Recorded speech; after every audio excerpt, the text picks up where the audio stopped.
ayan, hello po mga kapiks. Magandang hapon sa lahat. So ayan, tikang galing po kami sa bahay po ng ninong ko kasi yun nga si Patpat. Natapilok po siya sa school. So hindi pa po siya umuwi sa bahay, may ano na po sa akin na si Patpat daw. Iyak ng iyak doon sa school kasi yun nga natapilok. So pinaano ko po muna sa ninong ko yung nga ho tambalan. Pinamassage ko po muna yung paa ni Patpat sa ninong ko. Palabas na po kami mga kapiks. Ayan. So si Rix, sila ate itit, meron na po silang e-bike. So sabi ko, pwede ba kaming sumakay papunta doon kina ninong. So sa bahay naman po mga kapiks, may nagagawa po doon ng linya po ng tubig galing sa bubon papunta sa bahay or sa balon. Yung pinsan ko po yung inutusan kong maggawa doon sa bahay. Ayan, dito na po kami. Ano na nga to? Ikaw, Dali na, una na. ikaw, kitik na. Ato siya. Dire, ano la kori? Ato na. Hindi na paglakad. Ayaw pag iaraan di mo iglalakat.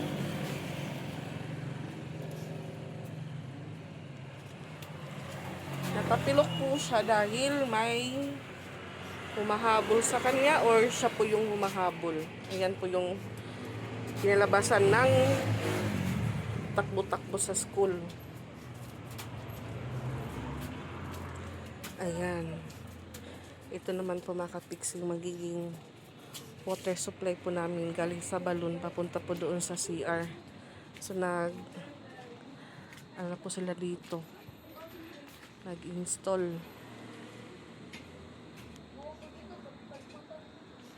So hanggang doon po. Hindi pa po sila doon nagbutas. So sabi ko, ano lang po siya, kailangan ilibing lang po siya ng maayos para hindi po mapak-apakan kung may dumadaan. At yun nga, papalagyan ko po ng semento sa ibabaw. So ito po yung ito po yung dati. Yung po namin, pinaka-gripo. Yun nga ho, bumara po siya. Kaya din na po nagamit. So ayan mga kapiks, Friday morning. So ayan, karagtong lang po ito ng vlog ko po kahapon. Kasi yun nga, po ako dito, nagpagawa po ulit ako ng linya po ng tubig galing sa balon papunta dito sa bahay. So hindi po natapos kasi nagkulang po yung binili kong pipe. So kailangan ko pa pong magdagdag ng 2 pipe para madiretso po agad doon sa loob ng CR namin. So yung lababo po namin hindi malalagyan ng linya papunta po sa lababo kasi medyo mataas na po siya. Tapos yung tubig po hindi makakaakyat, kaya hanggang sa CR lang po yung pwedeng malagyan ng linya para hindi na po kami magbubuhat-buhat ng balde sa pag-iigib. Bali doon na lang po sa sa balon mag-i-stack. So yun nga ho mga kapiks, may nangyari na naman pong hindi maganda doon sa school nila Ate Ezra na yung trauma po talaga hindi nawawala. Kasi yun nga, yung kuya ko po tumawag, sabi niya, yung mga bata daw dahil may nagbabarila na naman daw doon sa school. Yun pala, iba po. Sabi naman ni Ate Ezra, kasi yun na tinawagan ko. Buti sinagot agad niya yung tawag ko, at yun nga ho kahapon. Nanghingi po yun ng load, binigyan ko naman. So pagtawag ko po sa kanya kanina, sabi ko, ano naman yan Ate Ezra, nasaan ka? Sabi niya, dito na ako sa labas ma. Sabi ko, ano yun Ate Ezra na na naman? Sabi niya, ano lang daw yun sa senior high kasi nagsigawan sila. Siguro may ginagawa po silang activity, tapos yung room ng senior high or yung nila is mataas na building.